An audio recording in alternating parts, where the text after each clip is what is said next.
গত 29 নভেম্বর বড় একটি ইভেন্ট চলে গেল, যেখানে Xiaomi দুর্দান্ত তিনটি নতুন ফোন নিয়ে হাজির হয়েছিল।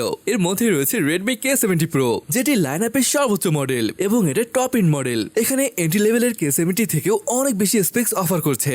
আমরা K70e সম্পর্কে জানবো, তবে আজকের ভিডিওটি হবে মূলত Redmi K70 Pro কে নিয়ে। Redmi K70 Pro হলো K60 Pro এর উপযুক্ত উত্তরসূরি। এখানে থাকছে latest upgrade chipset, better camera setup, enhance software feature এবং সবথেকে গুরুত্বপূর্ণ বিষয় হলো এই ফোনটি দুর্দান্ত একটি ডিসপ্লে সাথে আসছে। যেহেতু ফোনটি সম্পর্কে আপনি জানতে চান, তাই সম্পূর্ণ ভিডিও জুড়ে সাথে থাকার অনুরোধ করছি, কারণ এই ভিডিওতে ফোনটির প্রাইস, ক্যামেরা, পারফরমেন্স সম্পর্কে সম্পূর্ণ ডিটেলে জানাবো। তাহলে আর কি, আসুন শুরু করি আজকের ভিডিওটি।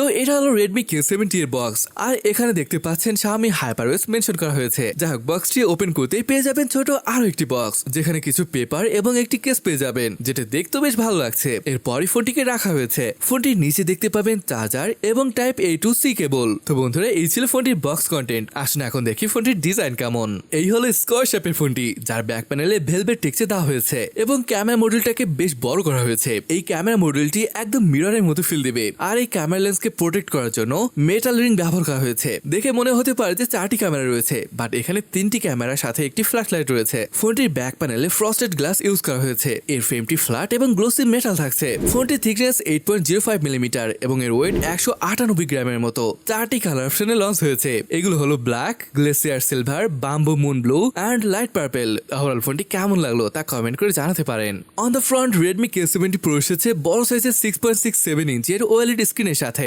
যার রয়েছে 1440x3200 পিক্সেল রেজুলেশন। এর ফলস্বরূপ ক্রিস অ্যান্ড ওয়েল ডিটেল ভিজুয়ালের অভিজ্ঞতা নিতে পারবেন। ডিসপ্লেটিতে থাকছে 120 Hz এর ফাস্ট রিফ্রেশ রেট। যাই হোক, এটি 12 বিট ডিসপ্লে, যার কারণে এটি অফার করছে 68.7 বিলিয়ন কালার। Xiaomi ডিসপ্লের জন্য TCL এর সাথে কোলাবরেট করেছে। তবে এখানে চমকে ওঠার মতো ব্যাপার হলো, এই ফোনটি 4000 নিটস পিক ব্রাইটনেস সাপোর্ট করে। এর আগে আমরা 3000 নিটস পর্যন্ত সর্বোচ্চ ব্রাইট ডিসপ্লে দেখেছি, বাট এখন 4000 নিটস এর ডিসপ্লেও দেখতে পেলাম। আর এটাই কিন্তু এখন পর্যন্ত সবথেকে ব্রাইট ডিসপ্লে। এর মানে হলো আপনি যেরকম পরিবেশে থাকেন না কেন, একদম পারফেক্টলি দেখতে পাবেন, কোনো প্রকার অসুবিধা হবে না। এছাড়া 3840 হাজার PWM ডিমিং রয়েছে, আর এটাও সম্ভবত সর্বোচ্চ ডিমিং। তাহলে বুঝতেই পারছেন কেমন ডিসপ্লে অফার করছে এবার। আমি তো এর স্পেক সম্পর্কে জেনেই অবাক হয়েছিলাম।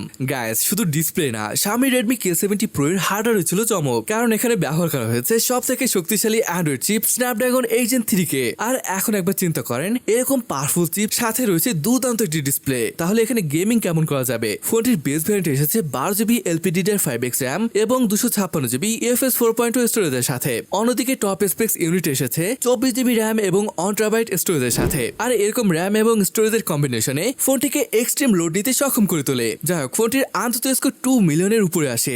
অন্যদিকে গিগবেন্স স্কোর সিঙ্গেল করে 2127 এবং মাল্টি করে স্কোর 6779। ফোনটিতে PUBG মোবাইল হাই সেটিংস এ 90 FPS খেলতে পারবেন এবং HDR এ 60 FPS এ খেলা যাবে। PUBG 30 মিনিট খেলার পর এভারেজ ফ্রেম রেট 89.8 FPS পর্যন্ত পাওয়া যাচ্ছিল, যেটা খুবই ভালো একটা ব্যাপার। এছাড়া এখানে ব্যবহার করা হয়েছে শক্তিশালী কুলিং সেটআপ। ফোনটি যখন হাই লোড নেবে, তখন এর কম্পোনেন্টকে ঠান্ডা রাখতে এটি সাহায্য করবে। Xiaomi বলছে ডিভাইসটিতে একটি বড় 5000 স্কয়ার মিলিমিটারের কুলিং চেম্বার রয়েছে, আর এটাই মূলত ফোনটিকে ঠান্ডা রাখতে হেল্প করবে। K70 Pro তে ব্যবহার করা হয়েছে বড় সাইজের 5000 mAh ব্যাটারিকে, সাথে থাকবে 120 ওয়াটের ফাস্ট চার্জার, যেটা আপনার এই ফোনটিকে 0 থেকে 100% চার্জ করে দিতে সময় নেবে অনলি 18 মিনিটের মতো। সফটওয়্যারে বলে এই ফোনটিতে রয়েছে brand new HyperOS, which is based on Android 14। এছাড়াও অন্যান্য হাইলাইটে যদি বলি, এখানে ব্লুটুথ 5.3, NFC সহ ডুয়েল ন্যানো সিম কার্ড ব্যবহার করার সুযোগ রয়েছে। ওকে বন্ধুরা, এখন আসুন ফোনটির আরো একটি দুর্দান্ত জায়গা থেকে ঘুরে আসি। এখানে রয়েছে pro grade triple camera setup, যার মেইন ক্যামেরা হিসেবে থাকছে 50 মেগাপিক্সেলের সেন্সর, যেখানে ওয়াইস এর সাপোর্ট রয়েছে, আর এটি ক্যাপচার করতে পারে impressive detail photo. Second camera 50 মেগাপিক্সেলের এবং এটি টেলিফটো লেন্স, যেটাতে সর্বোচ্চ 2x অপটিক্যাল জুম করা সম্ভব। এবং লাস্ট যে ক্যামেরা রয়েছে, এটি হলো 12 মেগাপিক্সেলের আলট্রা ওয়াইড শুটার। ফ্রন্টে আসলেই পেয়ে যাবেন 16 মেগাপিক্সেলের একটি সেলফি ক্যামেরাকে। আর যদি ভিডিওগ্রাফি নিয়ে কথা আসে, এই রিয়ার ক্যামেরা দিয়ে 8K 24 FPS শুট করতে পারবেন। যদিও এর সেলফি ক্যামেরাটি একটুখানি হতাশ করবে, কারণ এখানে অনলি 1080 60 FPS শুট করতে পারবেন। যাই হোক, আসুন ফোনটিতে তোলা ফটোগুলো দেখি, কেমন লাগলো তা জানাতে ভুলবেন না।